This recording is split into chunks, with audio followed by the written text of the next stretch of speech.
Halo semuanya, sebelum memulai pembelajaran pada video ini, jangan lupa subscribe, like, dan bagikan jika menurut kalian bermanfaat. Warahmatullahi wabarakatuh. Kita bertemu lagi dengan Miss Indah. Kali ini kita akan belajar tentang IPA yang berjudul Bagian Tumbuhan dan Fungsinya. Ini di kelas 4 untuk semester 1 ya. Tujuan dari pembelajaran ini yang pertama diharapkan siswa mampu mengenal bagian tubuh tumbuhan dan fungsinya. Lalu yang kedua diharapkan siswa mampu membandingkan bagian-bagian tumbuhan seperti akar, batang, bunga, dan daun. Nah, kita perhatikan di sini ada skema. Pada bagian tumbuhan, ada bagian yang masuk ke dalam tanah yaitu akar, lalu ada juga batangnya, ada juga daunnya, dan ada bunganya. Nah, sekarang kita akan beralih ke akar. Akar yaitu kita lihat bagian di gambar, ya, ada bagian tanaman yang masuk ke dalam tanah. Ya, jadi tumbuhan biji memiliki akar. Akar memiliki peran penting untuk kelangsungan hidup tumbuhan. Akar terdiri atas rambut atau bulu akar dan juga tudung akar. Bulu akar berfungsi untuk menyerap air dan mineral dari dalam tanah ke tumbuhan. Coba kalian perhatikan gambar di sebelahnya. Di situ ada bulu akar yang halus, ya.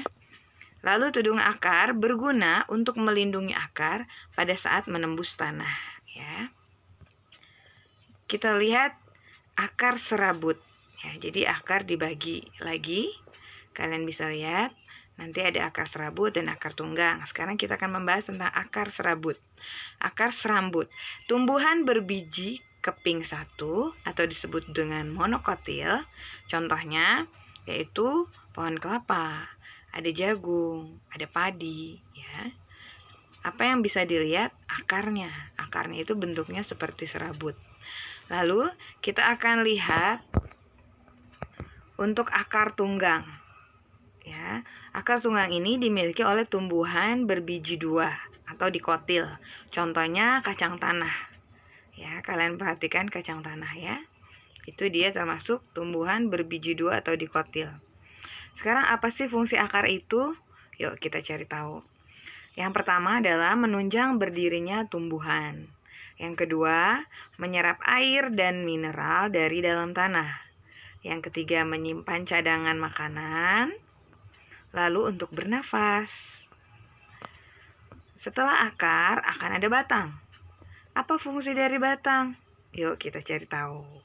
Kalian perhatikan ya. Di batang, air dari tanah akan masuk ke dalam tanaman melalui akar. Kemudian, air akan diangkut dari akar ke daun melalui batang. Sehingga daun tanaman akan segar. Nah, batang berfungsi mengangkut air dan garam-garam mineral dari akar ke daun dan tunas. Batang dapat dikelompokkan menjadi batang berkayu, batang rumput, dan batang basah. Batang berkayu. Nah, kalian bisa lihat gambarnya. Batang berkayu umumnya keras. Pohonnya banyak yang tinggi dan besar. Batang berkayu memiliki kambium yang berfungsi membentuk kayu dan kulit kayu. Contohnya pohon jati, pohon mangga, dan jambu. Kita lihat batang rumput. Batang rumput tidak berkayu, ya. Beruas-ruas dan berongga. Contohnya batang padi, ada jagung, dan rumput-rumputan, ya.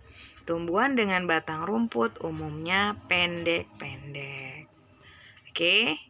Di sini kalian perhatikan ada batang basah. Batang basah mudah dipotong, ya. Batangnya tidak keras dan berair, maka disebut batang basah. Tumbuhan dengan batang basah umumnya pendek, tidak setinggi pohon kayu. Contohnya apa? Contohnya pohon pisang, ada bayam, ada pacar air, ada kangkung, dan lain-lain. Kegunaan batang. Nah, kalian perhatikan ya, kegunaan batang itu apa ya? Yang pertama itu pengangkut air dan mineral dari akar ke daun, ke buah, dan ke bunga. Pengangkut air dan mineral dari akar ke daun, buah, dan bunga. Jadi selain air juga mineral ya. Lalu kegunaan batang apa lagi? Mengangkut zat makanan dari daun ke akar, tempat tumbuhnya daun, bunga, dan buah, tempat menyimpan cadangan makanan seperti pada kentang dan tebu. Ya, jadi kalau kentang dan tebu biasanya kita suka lihat ya, tebu itu nanti digiling, lalu airnya nanti bisa diminum, dikonsumsi ya. Mungkin di pinggir-pinggir jalan ada yang jual air tebu ya, seperti itu. Oke. Kita lihat pada daun. Bagian daun terdiri atas tangkai, helai daun, dan tulang daun ya. Jadi ada tangkai daun, ada helai daun, dan tulang daun. Nah, helai daun umumnya berwarna hijau.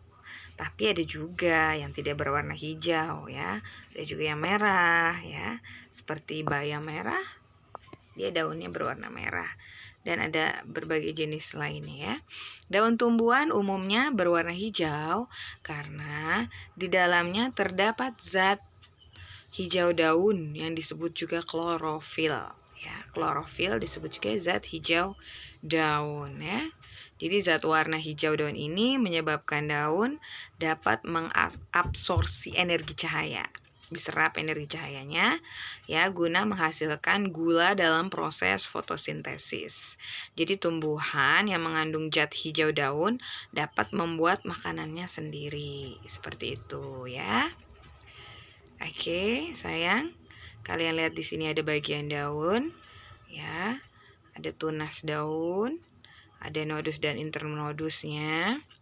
Kalian lihat. Oke, sekarang kita beralih ke bunga. Tumbuhan berbiji selain memiliki akar, batang, dan daun, juga memiliki bunga, ya. Alam ini sangat indah dan nyaman jika tanaman sedang berbunga, karena berwarna-warni ya. Bunga memiliki warna yang beraneka ragam, ya. Bunga juga ada yang berbau dan tidak berbau. Ada yang wangi, ada yang biasa-biasa saja, seperti itu ya.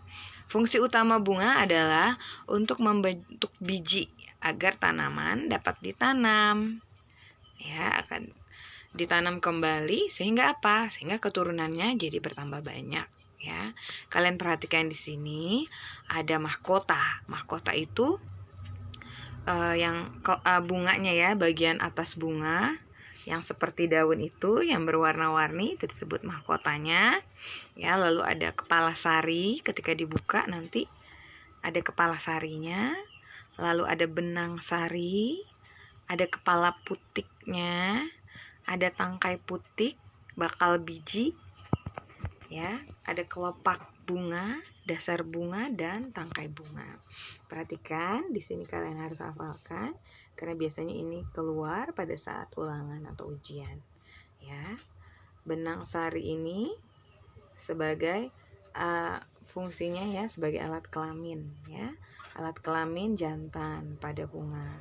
Untuk putik adalah sebagai alat kelamin betina. Oke. Nah, sekarang kita lihat kembali apa sih fungsi bagian-bagian bunga itu. Nah, di sini kita lihat ya. Kita akan baca dari putik. Putik merupakan alat kelamin betina tadi ya. Lalu ada benang sari. Benang sari itu alat kelamin jantan.